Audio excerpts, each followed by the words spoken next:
Shalom, berjumpa kembali lewat renungan Roti Hidup Jemaat Immanuel Batakan. Mari Bapak Ibu Saudara-saudara, sebelum kita membuka, membaca dan merenungkan firman Tuhan, mari kita berdoa.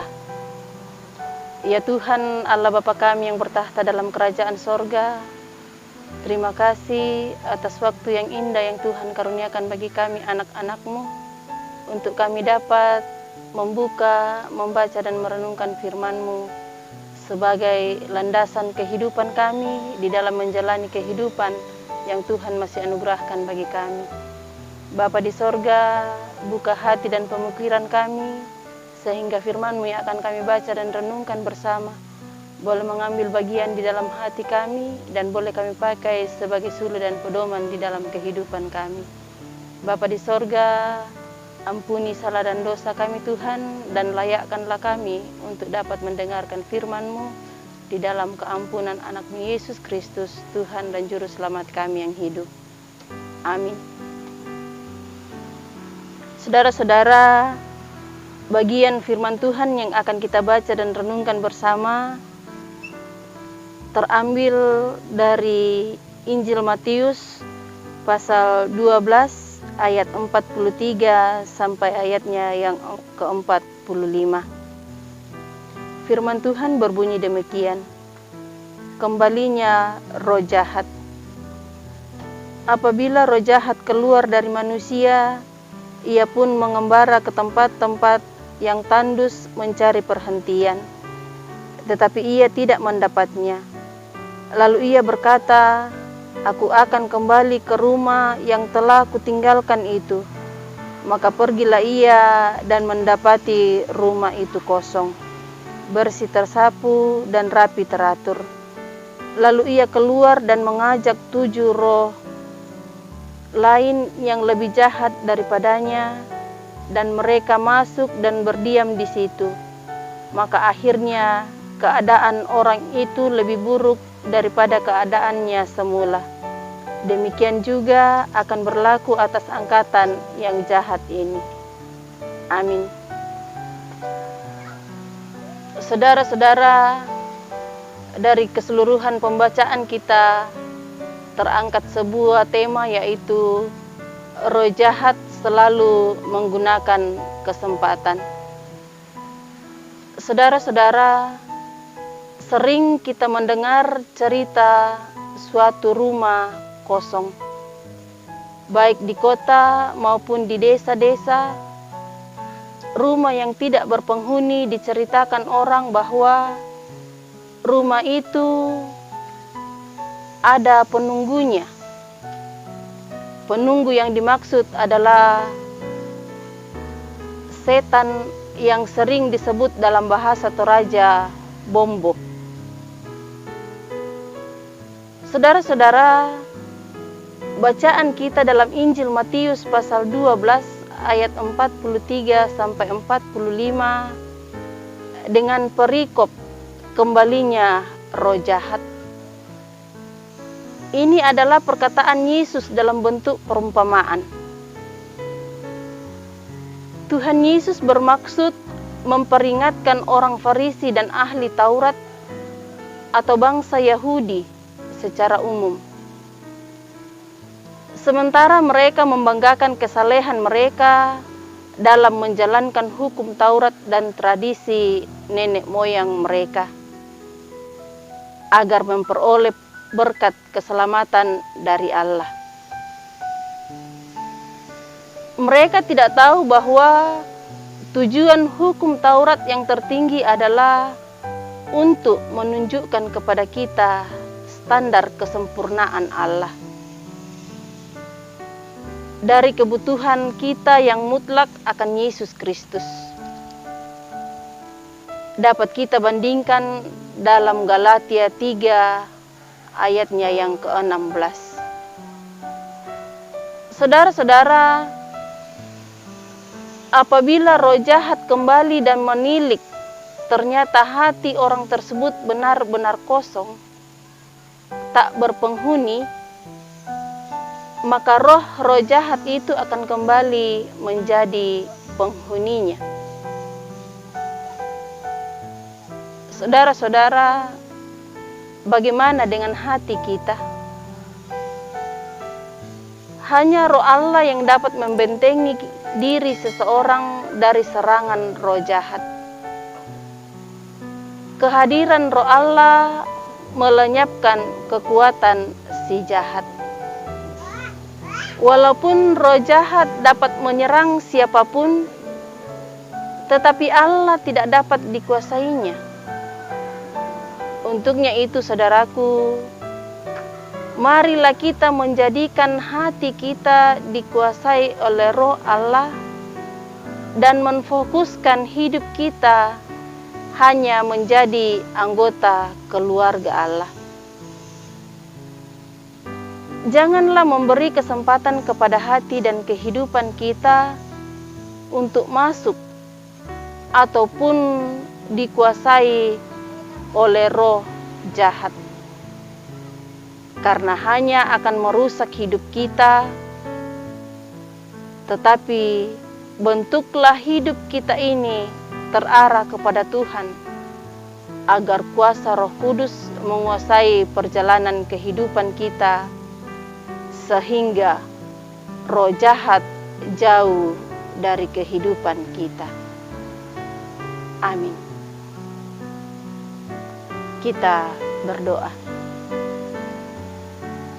Terpujilah Engkau ya Allah, Allah pemilik kehidupan kami. Kami bersyukur kepadamu buat kesempatan yang Tuhan karuniakan bagi kami, di mana dari dalamnya kami boleh merenungkan firman Tuhan. Firman-Mu yang sudah kedengaran di tengah-tengah persekutuan kami pada saat ini, mengingatkan kepada kami untuk selalu mengisi bejana hati kami untuk dikuasai oleh kuat kuasa Roh Kudus-Mu, sehingga di dalam kehidupan kami ya Tuhan, hidup ini tidak kosong, melainkan ada Tuhan yang bertahta di dalam kehidupan kami, yang akan mengajarkan kepada kami untuk tetap setia menjadi anak-anak Tuhan. Bapa di sorga, jauhkanlah kiranya daripada kami sekalian roh-roh jahat yang dapat merugikan kehidupan kami, yang dapat membinasakan kehidupan kami, yang dapat menjauhkan kehidupan kami jauh dari hadapan Tuhan. Dan biarlah kasih setia Tuhan selalu melingkupi kehidupan kami, selalu merangkul kami untuk tetap setia berjalan di atas rel-rel kebenaran firman Tuhan. Bapa di sorga, terima kasih buat firman-Mu yang Engkau boleh perdengarkan kepada kami sekalian pada saat ini.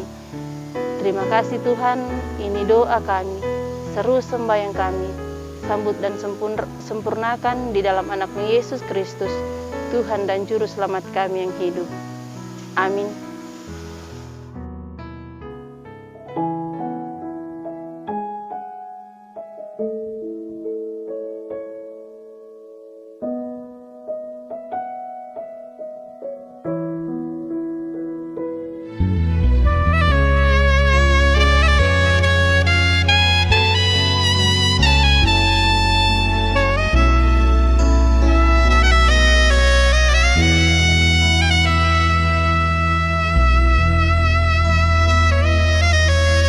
Ya Roh Kudus, jamah aku, urapiku dengan kuasa-Mu.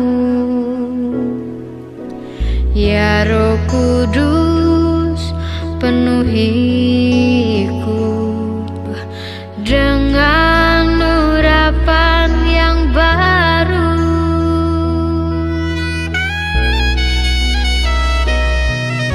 Ya Roh Kudus, jamah aku, urapiku dengan kuasa-Mu. Ya Roh Kudus, penuhiku dengan urapan yang baru.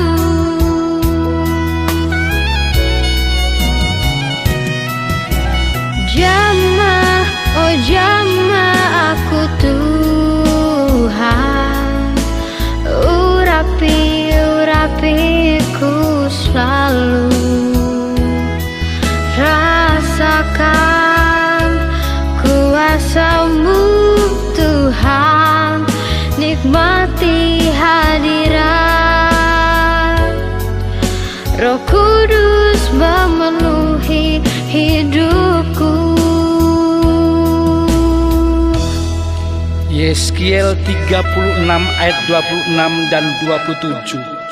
Kamu akan kuberikan hati yang baru dan roh yang baru di dalam batinmu, dan aku akan menjauhkan dari tubuhmu hati yang keras, dan kuberikan kepadamu hati yang taat.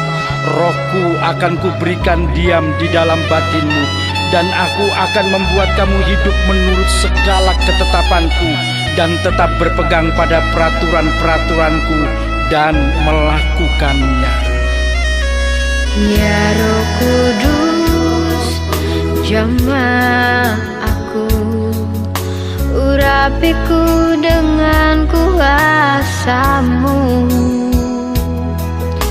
Ya Roh Kudus, penuhiku dengan urapan yang baru.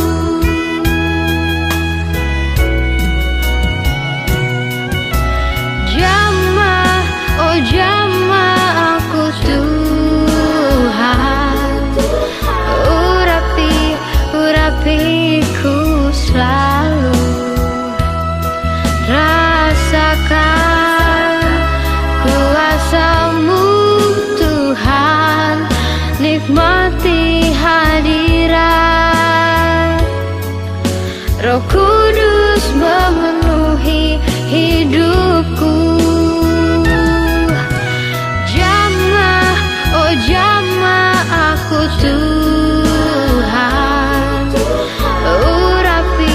urapiku selalu. Rasakan kuasa-Mu Tuhan, nikmati hadirat. Roh Kudus memenuhi hidupku. Rasakan kuasa-Mu Tuhan, nikmati hadirat. Roh Kudus memenuhi hidupku.